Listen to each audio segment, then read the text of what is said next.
this pullback is technically also internal. Now, the reason that we know that is because one thing, we have not taken internal liquidity, okay? So that is rule number 2. Rule number 2 is that it must take internal liquidity, okay? Now, what do I mean by take? Okay, let's write this out here first. It must take internal liquidity. Now, when I say take, it's a little bit different than a sweep, okay? So in a sweep, what you're looking for is something like this here. You get the market making, like, let's say this low here, and you get the market just barely sweeping this low, right? This wick below here.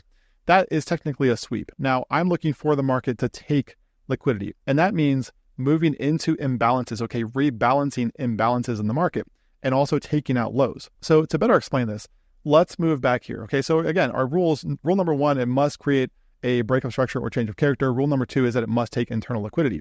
Now, technically, rule number 2 could happen and does happen before rule number 1, okay? So that's something to be aware of as well. This up here, okay, rule number 1 is how we confirm an external high or low. Rule number 2, this is how we can actually identify it early before we actually get that break of structure or change of character.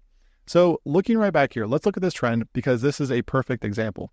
Now, if we look at this price action, okay, we clearly have 2 break of structures right here. So let's label this out first just to keep things nice and clean here, and then we'll work backwards from here.